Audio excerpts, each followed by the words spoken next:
Hello, I'm Paul Beckwith, and in this video I'm going to talk all about the biological carbon pump.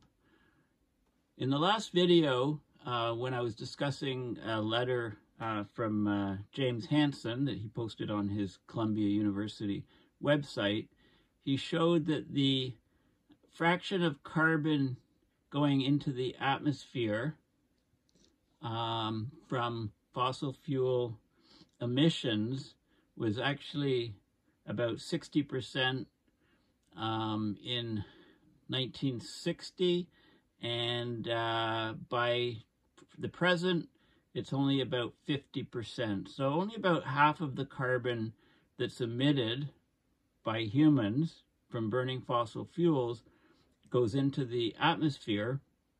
The other half is essentially absorbed by the oceans and the land, the soils, and, taken up in vegetation, etc. So basically, the argument was also made that the amount of carbon going into the deep ocean, known as the biological carbon pump, was more than expected and modeled. So that's where kind of the missing carbon has gone. So this is both a good and a bad thing. It's good for us in the present, because if the oceans were only absorbing what they were absorbing in 1960, the CO2 levels in the atmosphere would be much higher than they are today. The bad news is that as the ocean gets warmer and gets stratified and there's less vertical mixing, this carbon pump will be threatened. And also, as the ocean circulation changes, for example, the Gulf Stream slowing down, the AMOC slowing down, and the Southern Ocean descent of water from the surface to the bottom decreasing, then our carbon sink, the ocean's ability to absorb carbon, would greatly decrease. So the amount in the air would therefore be much, much higher. So I found this great diagram, and I'll show you how to get to it yourself. But basically, it looks complicated, but there's things called, I'll kind of explain it. I mean, essentially, carbon is taken up by the oceans through various mechanisms, and eventually through particles sinking, either the excrement or dead phytoplankton, dead zooplankton, dead creatures that contain carbon. As they descend down into the deep ocean, they can then get buried into the seafloor sediments and be sequestered or stored for long periods of time. They essentially taken out of the atmosphere-ocean system.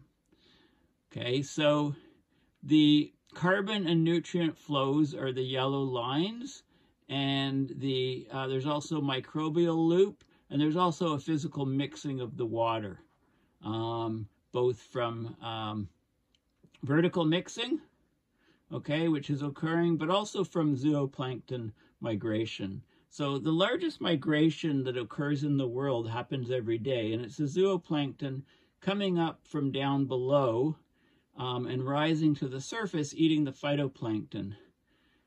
Now, they do this at night, because if the zooplankton rose up to eat the phytoplankton during the day, the sunlight would create a shadow effect around them, and they would easily be spotted by fish from below, who would then consume the plankton, the zooplankton, before they could get up to the surface and munch on the phytoplankton. So that whole system would break down. So they do it at night. They migrate down to great depths during the daylight hours, and as night comes, they migrate up to feed on the phytoplankton. Of course, the phytoplankton are expanding like crazy during the day, both in size and in numbers, because they've got the sunlight, they've got the water, they're in the water, of course, they've got the carbon from the CO2, and they produce the oxygen right, through photosynthesis, like any other plant. So they multiply during the day, and the zooplankton migrate up to munch on them during night and then descend back down. So this way you get lots of carbon eventually excreted or from dead carcasses of these creatures, and also all the way up through the food chain. You know, you get these particles descending down to the ocean floor. So we've got, you know, this is iron and nitrogen. These are nutrients from atmospheric deposition, both dry deposition, particles coming down, and wet deposition. And the iron can be blown off the deserts, for example. And there's lots of areas that are high nutrient, low iron, where phytoplankton don't proliferate. Okay, so the whole idea of ocean pasture restoration is putting iron into these high nutrient areas that are low in iron to stimulate the phytoplankton blooms and get this process going to sequester carbon.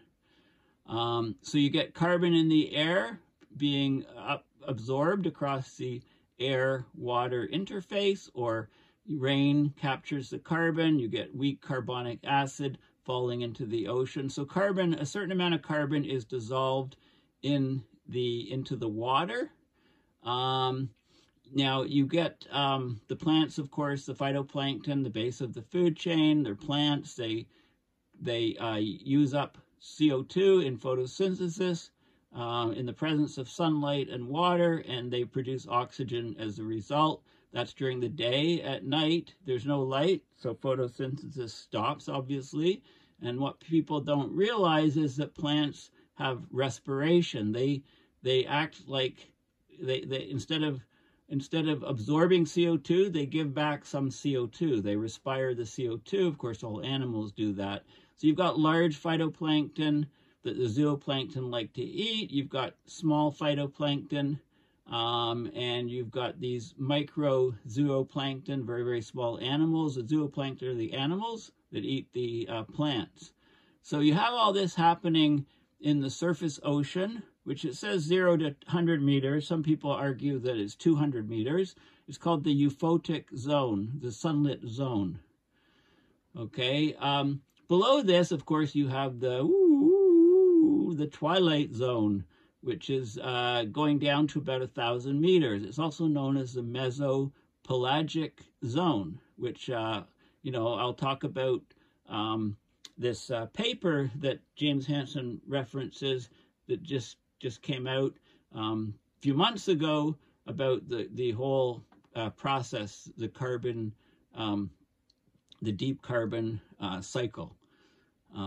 The ocean being one of the reasons why the ocean is a big sink for carbon.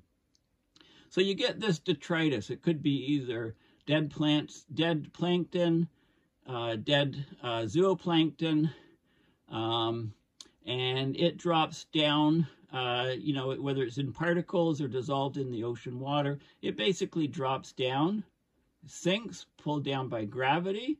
It could also be excrement from animals that's dropping down. So all of this dead stuff, depending on its weight, heavier particles sink quicker, lighter particles take longer to go down.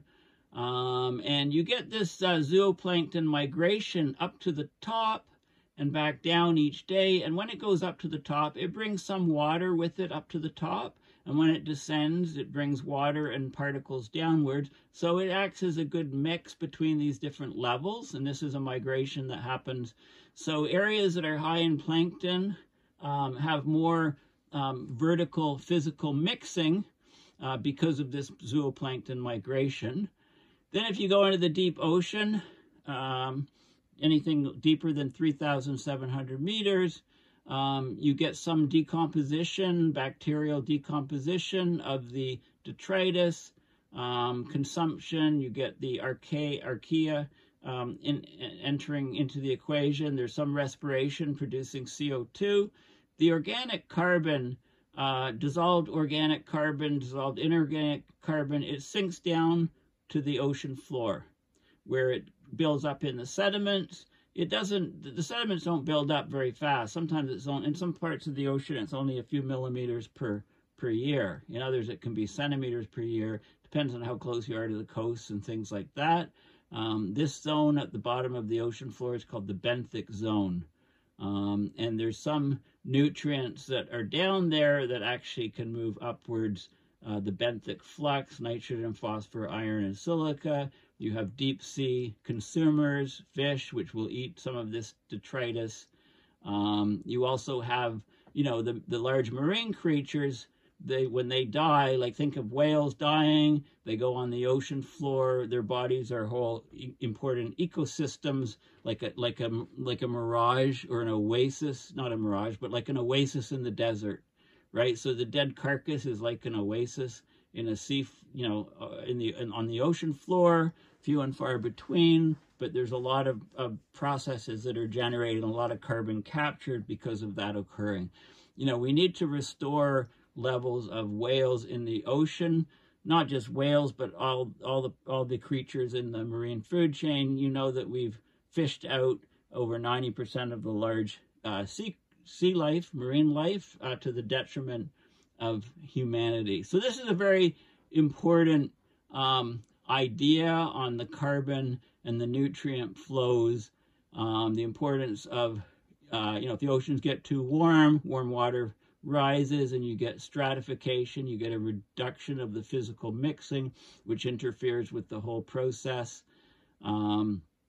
Anyway, this is an excellent figure, and it comes from the Wikipedia page on the biological pump, okay, or the ocean carbon biological pump, or marine biological pump. Okay, so it's an excellent Wikipedia page, and it talks about how the processes vary with depth. It talks about the particulate organic carbon, dissolved organic carbon, dissolved inorganic carbon, different acronyms, and you can get, you know, so here's particulate organic carbon. It can actually go into solution and be absorbed, or it can combine in a process called remineralization to give you dissolved inorganic carbon, right? So these processes are happening all the way down through the different zones of the ocean. This is another illustration of the biological pump. You know, it's all part of the carbon cycle. You know, total organic carbon, particulate organic carbon, okay? The different components. Talks about the sizes and classifications of marine particles. So you've got dissolved organic matter, very, very small sizes. Then you've got colloids, are like particles in solution on this scale. Then you have the fecal pellets, anywhere from 10 micron to a millimeter from these very tiny creatures. Then the phytoplankton, you can have very, very tiny phytoplankton, less than a micron size.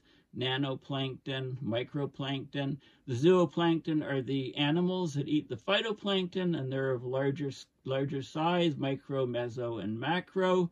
And then you have different aggregates of the above. So you get all of these different processes going on.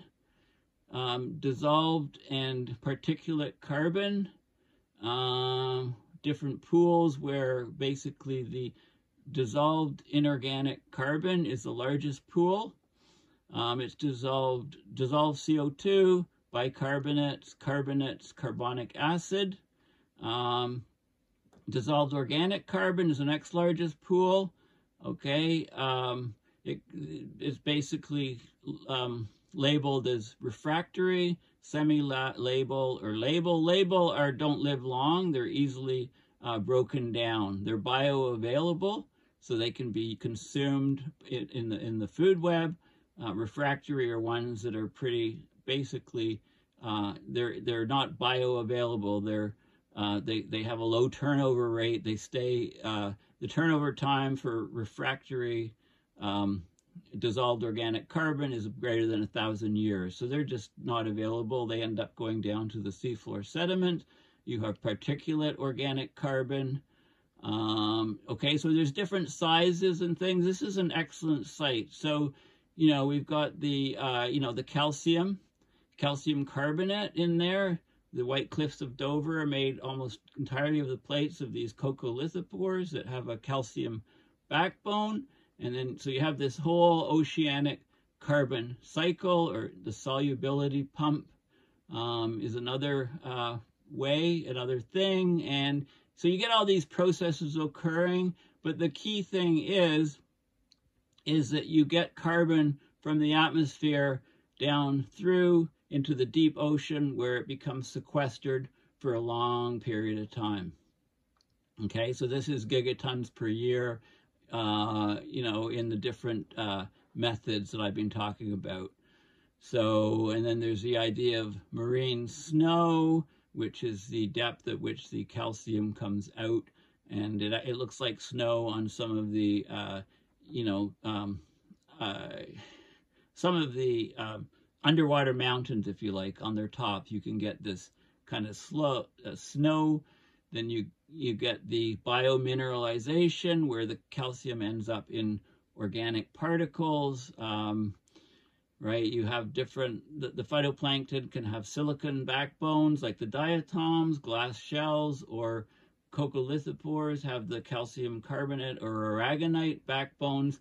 Okay, so this is all fascinating stuff. In fact, I should probably do a whole video just on this Wikipedia page, you know, fecal pellets and the microbial loop. I should probably, I think I will. I mean, this Wikipedia page is just excellent. The whale pump, the role that whales play while they're living, when they die on the ocean. You know, this is an excellent site. Bioluminescence in the carbon pump, quantification, the amount of carbon in each, and the anthropogenic CO2, vertical inventory in the ocean, and monitoring, and there's all kinds of really cool stuff going on here. So I'm not doing this site justice. I'll do a whole separate video on the biological pump as discussed in the Wikipedia article. But right now I want to talk about, you know, and how do I find this? Well, you can just Google biological pump Wikipedia. I actually, you know, just went to Google Images and put biological carbon pump, and there's all these different images, and this is the site. You know, I scrolled down and came across this site. So I'm not really doing it justice. I'll need to talk about it again in a separate video, all the different details. But what I want to talk about now is the paper. Where is it? Okay. Where is the paper gone? Biological pump, biological pump. Here it is. Biological carbon pump estimate based on multi-decadal hydrographic data. That's what I'm going to talk about, this paper. Before I do, I should talk a little bit about just some of the definitions. I mentioned labile carbon. It's got the most rapid turnover time, so it's bioavailable. It's carbon that doesn't stay in this form. It's the euphotic zone. It says the upper 200 meters of the ocean. It's a sunlit zone. Okay, that diagram I just showed you is 0 to 100 meters, so there's a bit of variation in the definition. The idea of oligotrophic oceans are they're regions where nutrients required for phytoplankton growth, so nitrate, phosphate, silicic acid, they're all strongly depleted all year round. Okay, so there's very little surface chlorophyll, very little phytoplankton in these regions because they're lacking the nutrients to do it. Semi-labile is, you know, it's between the refractory and labile. These are bioavailable, these are not bioavailable, and these are in the middle. So just some definitions. The idea of remineralization, you know, I showed you how that can happen in the diagram. You know, think of your teeth with the calcium.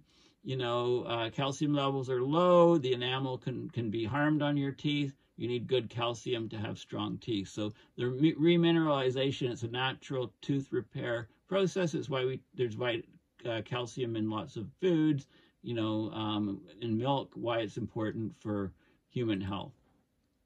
Okay, so let's talk about this paper and the finding that James Hansen was referring to. Okay, so this is open source. It's open access. It was just published less than a month ago online. Okay, so the transfer of photosynthetically produced organic carbon from the surface to these mesopelagic or intermediate waters, it draws carbon dioxide from the atmosphere. It's a very, very important sink of carbon. But current observation-based estimates disagree on the strength of this biological carbon pump, the BCP. So Earth system models, computer models, have a large spread of what they estimate BCP to be, indicating limited representations of the known carbon export pathway. So they don't understand all of the different ways where the carbon is moving. So in this paper, they use several decades of ocean observations to observe a top-down estimate of the strength of the biological carbon pump. They estimate the total organic carbon export. Now, when they say export, that's export from the ocean surface regions, euphotic zones, down to the deep ocean. So they pick it at a depth of 73.4 meters, which is the model euphotic zone depth. And they say that there's about 15 petagrams of carbon per year going southward, going deeper through that zone at that depth. A petagram of carbon is equivalent to a gigaton of carbon. Okay, so it's like 15 gigatons of carbon per year going through. Okay, they say that only 2/3 of that, about 10, reaches 100-meter depth. Okay, so there's a lot of recycling of this. So it doesn't all go deeper. Only about 2/3 goes deeper because of rapid remineralization of organic matter in the upper water column. So it's like your teeth building up, right? The enamel. Well, this remineralization takes the organic carbon and goes into inorganic carbon in for various reasons.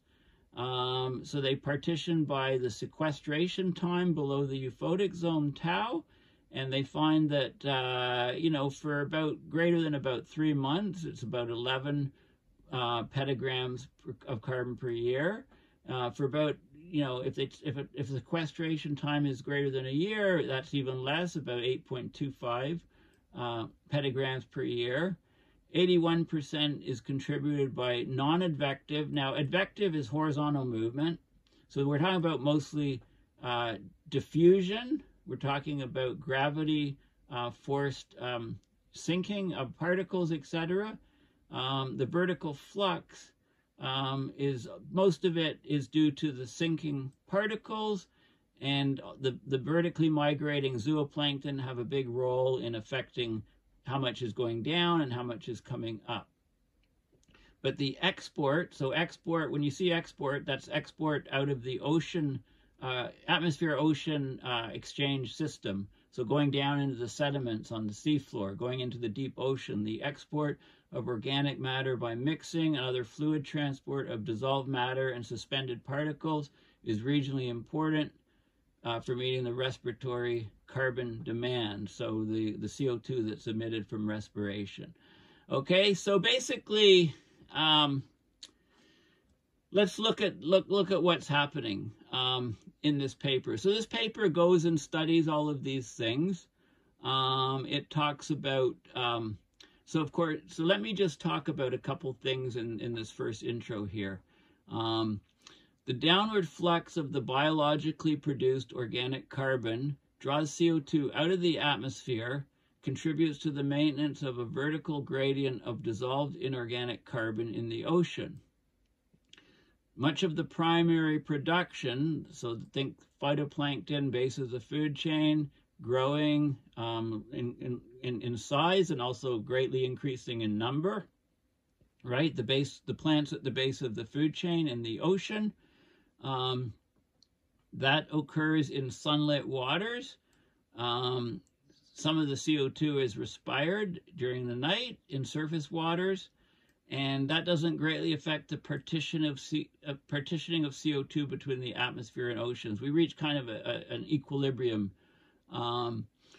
But so attention focuses on the fraction of the net primary production that is exported to deeper waters before it's being respired out. Okay, so there's a so-called EF ratio, where the export ratio is the export divided by the net primary productivity. New production divided by net primary productivity is another ratio. So basically, scientists look at satellite-based measurements of phytoplankton, of chlorophyll A, which indicates there's phytoplankton, sea surface temperature, and they estimate global scale export patterns. But there's different versions in different models. So the carbon export to the seafloor, deep oceans, varies in the models by as much as a factor of 3, anywhere from 5 to 12 petagrams per year in various models. Okay, but some field observations in highly productive regions like the Southern Ocean contradict these numbers. Okay, so there's a lot of discrepancy. So they wanted to basically measure what was going on, and they say that they're missing things in the models because observations provide only snapshots of the ocean at the time of collection. Episodic signals may be missed in the models. The algorithm focuses on the contribution from sinking particles, neglecting contributions from vertically migrating zooplankton and the transport of dissolved and non-sinking particulate organic carbon by subducting or overturning water masses. That's known as a particle injection pump. Non-sinking particles are not represented enough, and they have some interesting sites where there's long time series, long data collection. One of them is called Aloha, the Hawaii Ocean Time Series Stations. Another one is BATS, Bermuda Atlantic Time Series Study. And BATS just released, there was an article just released on results from BATS on ocean acidification and stuff, and I've got the paper, and it's fascinating, and it looks at 20 different things and how they're changing in the ocean, and I'll discuss that in a separate video, the Bermuda study. There's also OSP, the Ocean Station Papa.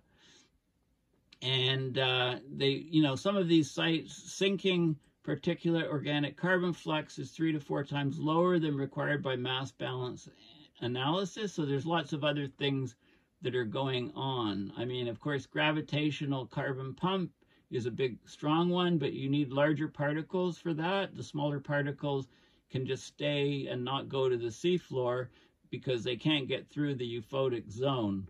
You know, part of it is the water drawn up by the zooplankton migration, which again I mentioned is the largest migration in the world, happening on a daily basis. So there's effects, you know, we've got to look at all the components, the dissolved oxygen, the inorganic carbon, the organic carbon, the subduction pump, all these different factors. And there's some different schematics showing the different cycles of what the carbon is doing, and I'm not going to dwell on that. Let's just have a look at this, okay? So these are the time series stations that have been in operation. I think BATS is the longest, has been operating for the longest of any of them. This is the Bermuda time series station, which I said I'll do a separate article on. So this is the flux, diffusive vertical flux in milligrams of carbon per square meter of area per day that exit the base of the euphotic zone. So these are the exported carbon. It's going out into the deep oceans. Okay, so it's basically being sequestered into the deep oceans. There's the 4 ocean stations are shown in the black stars. And this is the area. So the export is greatest, milligrams of carbon per square meter per day, going into the deep, and you can see where the area is where it's highest. And then this is data from each of the individual stations for different depths. It's showing the vertical, the particulate organic carbon flux, carbon particle flux at the different stations. So you can see, you know, how it varies. You know, there's more of it passing shallower depths, 137 meters. When you go to to deeper regions, there's less descending down, because the difference here is the carbon's re-entering. It's remineralizing, and it's not descending down below the euphotic zone. Okay, so there's lots of processes. These are the advective diffusive export flux at the base of the euphotic zone, again, and this is by the labile organic carbon in A. This is by the semi-labile labile organic carbon. The ratio of advective diffusive flux to total organic carbon flux, and the residence time in years at the bottom of the euphotic zone. So that's a couple hundred meters down, the residence time, and you can see, you know, it's very, very high up at the poles, okay, which is interesting. Okay, there's less mixing. The water columns are much more stable. You know, it talks about previous data, and so basically, when you you know, let's go to some of the results. This is showing the top total organic carbon flux at the base of the model euphotic zone. Again, a map of it, milligrams of carbon per square meter per day. It's descending down to the ocean floor, and it's plotted as a function of latitude. Okay, so there's some latitudes where there's much more carbon descending, and as a function of longitude. Okay, and of course, you know, with longitude as a function, so of course it could only, you know, there's variation depending on how close you are to coastlines, etc., etc. Okay, this is showing net primary production in petagrams of carbon per year, plotted for the different types of dissolved organic carbon. So labile is bioavailable, semi-labile, some is available, some is not. Refractory, I talked about that. It basically stays in that form. Total organic carbon is here, you know, the sum of all of the others. Okay, inorganic carbon is on that. Okay, so basically the results, okay, so they talk about, they have a great, they discuss all of the details, etc. The estimated total organic carbon flux at 100 meters is 10.64 petagrams of carbon per year.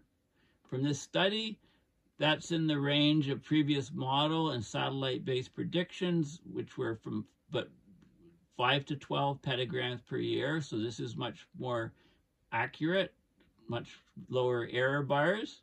You know, there's a huge spread there.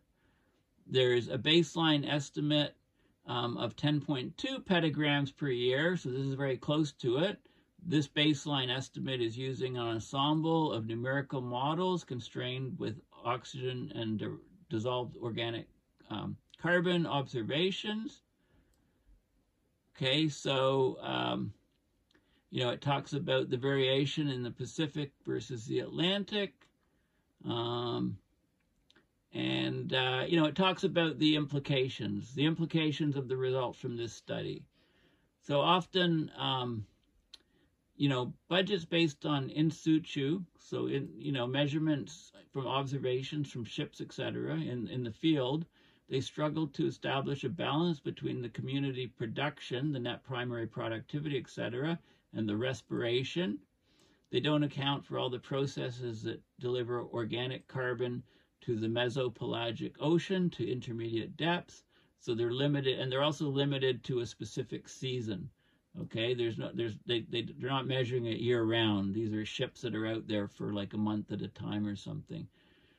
Okay, so they've also done measurements in some areas, and some places are some places have much higher sequestration of carbon than other places.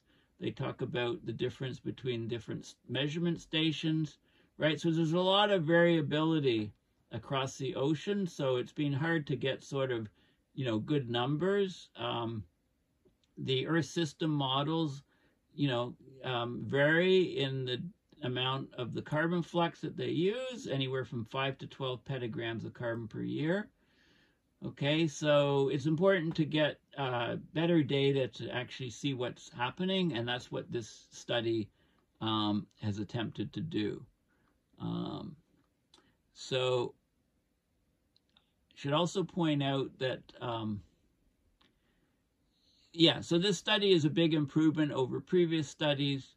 The dissolved inorganic carbon gradient in the ocean, they say, has decreased by about 20% owing to the invasion of anthropogenic CO2. So the organic carbon from fossil fuel burning emissions that is going into the ocean has greatly changed the mechanics of what's happening with the carbon in the ocean. Basically, what that is saying. Okay, so going back to the beginning here, they're estimating that total organic carbon export, that's export downward to deeper water, across the 73.4 meter, which is the model euphotic zone depth, is about 15 petagrams of carbon per year. Only about 2/3 of that reaches 100-meter depth, because the rest is, about a third is remineralized. And from then, that 10 petagrams continues to go downward, and they talk about the sequestration times of it being downward, which are anywhere from 11.09 to 8.25, depending on the time scale that you're looking at. There's a big effect from, so what's taking the carbon down is mostly sinking.